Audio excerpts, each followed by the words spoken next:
INTUC 2024 dairy ఆవిష్కరణ కార్యక్రమం జరిగింది. ఈ కార్యక్రమానికి ముఖ్య అతిథులుగా కోమటిరెడ్డి వెంకటరెడ్డి, ఉత్తమ్ కుమార్ హాజరయ్యారు. ఇచ్చిన హామీలను త్వరలోనే నెరవేరుస్తామని అన్నారు. 5 ఏళ్లలో అన్ని సమస్యలు తీరుస్తామని, ప్రజల ఆశీర్వాదం ఉంటే 20 ఏళ్లు పరిపాలిస్తామని అన్నారు.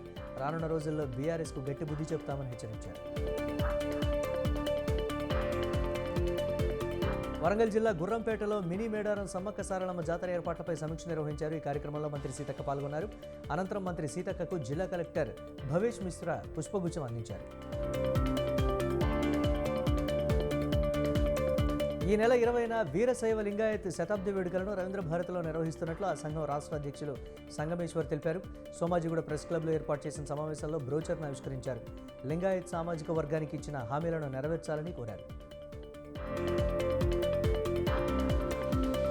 తెలుగు ప్రజల ఆత్మగౌరవం కోసమే తెలుగుదేశం పార్టీని స్థాపించారని గుంటూరు జిల్లా అధ్యక్షులు డేగల ప్రభాకర్ అన్నారు.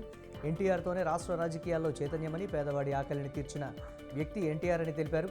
తాను ఎన్టీఆర్ స్ఫూర్తితో ముందుకు సాగుతున్నానని, ఆయన ప్రవేశపెట్టిన సంక్షేమ పథకాలు చిరస్థాయిగా నిలిచిపోయాయని గుర్తు చేశారు.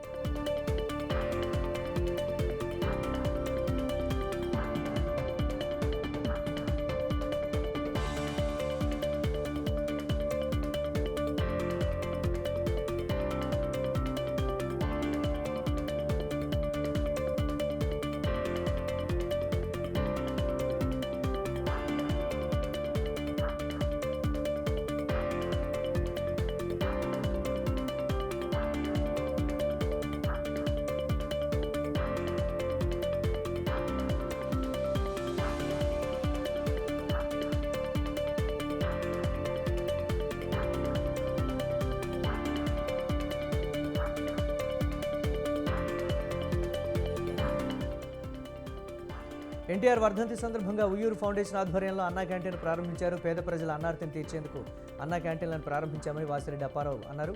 నేటి నుంచి పేద ప్రజలకు అన్నా క్యాంటీన్ ద్వారా అన్నదానం జరుగుతుందని ఈ సందర్భంగా తెలిపారు. ఎన్టీఆర్ వర్ధంతి సందర్భంగా తూర్పుగోదావరి జిల్లా రాజమహేంద్రవరం ఎన్టీఆర్ విగ్రహానికి పూలమాల వేసి నివాళులర్పించారు. ఎమ్మెల్యే గోరంట్ల బుచ్చయ్య చౌదరి ఒక సామాన్యుడు ఉన్నత స్థాయికి చేరుకుని విజయాలు సాధించగలడని అన్న ఎన్టీఆర్ నిరూపించారని, తెలుగు ప్రజల ఆత్మవిశ్వాసానికి, ఆత్మగౌరవానికి ఎన్టీఆర్ మారుపేరన్నారు. తెలుగు జాతి ఉన్నంత వరకు ఎన్టీఆర్ తెలుగువారి గుండెల్లో నిలిచిపోతారని గోరంట్ల తెలిపారు. ఎన్టీఆర్ వర్ధంతి సందర్భంగా పల్నాడు జిల్లా పెదకూరపాడులో ఎన్టీఆర్ అమరజ్యోతి ర్యాలీని నిర్వహించారు. మాజీ ఎమ్మెల్యే కొమ్మలపాటి శ్రీధర్ ఆధ్వర్యంలో ఈ కార్యక్రమాన్ని నిర్వహించారు.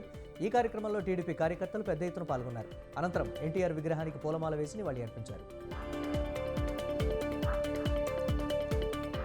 ఎన్టీఆర్ ప్రజా గుండెల్లో ఎప్పటికీ చిరస్మరణీయంగా ఉంటారని పల్నాడు జిల్లా టీడీపీ నేత జీవి ఆంజనేయులు అన్నారు. వినుకొండలో ఎన్టీఆర్ వర్ధంతి కార్యక్రమాన్ని నిర్వహించారు. అనంతరం రక్తదానం చేశారు. నట సార్వభౌమ ఎన్టీఆర్ చేసిన సేవలు మరువలేనన్నారు. ఆయన ఆశయ సాధనకు పాటుపడాలని పిలుపునిచ్చారు. ఎన్టీఆర్ వర్ధంతిని పురస్కరించుకొని నంద్యాలలో ప్రముఖ చిత్రకారుడు చింతలపల్లె కోటేష్ ఎన్టీఆర్ చిత్రాన్ని అద్భుతంగా చిత్రీకరించారు. ఎన్టీఆర్ అంటే తనకు ఎంతో ఇష్టమని, వర్ధంతి రోజున ఆయన చిత్రాన్ని గీశారని తెలిపారు. తరాలు మారినా తరగని కీర్తి ఎన్టీఆర్దేనని, ఆయన తెలుగువాడిగా పుట్టినందుకు తమకెంతో గర్వకారణమని తెలిపారు. తెలుగు జాతి ఆత్మగౌరవాన్ని నలువైపులా వ్యాపింపజేసిన మహోన్నత వ్యక్తి ఎన్టీఆర్ అని కొనియాడారు మాజీ ఎమ్మెల్యే ప్రభాకర్. ఏలూరు జిల్లా దెందులూరులో ఎన్టీఆర్ వర్ధంతి కార్యక్రమంలో ఆయన పాల్గొన్నారు. బడుగు బలహీన వర్గాల వారికి పెద్దపీట వేసిన ఘనత ఎన్టీఆర్దేనని, బీసీల అభివృద్ధికి కృషి చేసిన వ్యక్తి ఎన్టీఆర్ అని కొనియాడారు. కర్నూలు జిల్లా బనగానపల్లెలో రైతులు ఆందోళన చేపట్టారు. బనగానపల్లె మండలాల్లో నిర్వహిస్తున్న హైడ్రో పవర్ ప్లాంట్ను తాము ఎట్టి పరిస్థితుల్లో ఇవ్వబోమని రైతులు ఆగ్రహం వ్యక్తం చేశారు. 750 ఎకరాలు 48,000 కోట్లతో హైడ్రో పవర్ ప్లాంట్ నిర్మిస్తున్న నేపథ్యంలో తమ పొలాలను ఇచ్చేది లేదంటూ రైతు సంఘం నాయకుల ఆధ్వర్యంలో నిరసన చేపట్టారు. పల్నాడు జిల్లా నర్సరావుపేటలో మహిళలు ధర్నా నిర్వహించారు.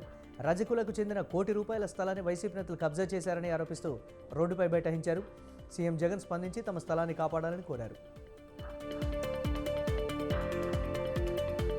హన్మకొండ కాజీపేటలో ఎన్ఐటీడబ్ల్యూ వార్షిక టెక్నికల్ పేస్ట్ టెక్నిజన్ 2024 కార్యక్రమం జరిగింది. ఈ కార్యక్రమంలో నిట్ డైరెక్టర్ ప్రొఫెసర్ బిడ్యధర్ సబుది పాల్గొని ప్రసంగించారు. ఈ నెల 19 నుంచి 21 వరకు ఈ కార్యక్రమం జరుగుతుందని తెలిపారు. ఈ ఫెస్ట్లో వివిధ ప్రాంతాలకు చెందిన ఇంజనీరింగ్ విద్యార్థులను సమీకరించి వారి సామర్థ్యాలను ప్రదర్శించే అవకాశం కల్పించేందుకు ఈ కార్యక్రమాన్ని నిర్వహించనున్నామని తెలిపారు. అనంతపురం జిల్లా కళ్యాణదుర్గంలో అంగన్వాడీలు వినూత్నంగా నిరసన చేపట్టారు. కళ్యాణదుర్గం తహసీల్దార్ కార్యాలయం ముందు ఆకులు తింటూ నిరసన వ్యక్తం చేశారు. ప్రభుత్వానికి వ్యతిరేకంగా నినాదాలు చేశారు. గత 38 రోజులుగా సమ్మె చేస్తున్న ప్రభుత్వం ఏమాత్రం పట్టించుకోవడం లేదని అన్నారు. పశ్చిమ గోదావరి జిల్లా నర్సాపురంలో జాతీయ స్థాయి కబడ్డీ పోటీలను నిర్వహించారు. గోగులమ్మ ఉత్సవ కమిటీ ఆధ్వర్యంలో నిర్వహించిన ఈ పోటీలను మాజీ మంత్రి కొత్తపల్లి సుబ్బారాయుడు, ఆర్డీఓ అంబరీష్ ప్రారంభించారు. గ్రామీణ క్రీడలను ప్రోత్సహించడం వల్ల క్రీడాకారులు వెలుగులోకి వస్తారని ఆర్డీఓ అంబరీష్ అన్నారు. అమీన్పూర్ పోలీస్ స్టేషన్ పరిధిలో భారీ చోరీ జరిగింది. పండుగకు ఊరు వెళ్లి వచ్చేసరికి ఇంట్లోని 12 తులాల బంగారం దొంగలు ఎత్తుకెళ్లారు. బంధం కొమ్ములో నివాసం ఉంటున్న వెంకటేష్ అనే వ్యక్తి ఇంట్లో చోరీ జరిగింది. బాధితుడి కంప్లైంట్ మేరకు కేసు నమోదు చేసుకున్న పోలీసులు దర్యాప్తు చేపట్టారు.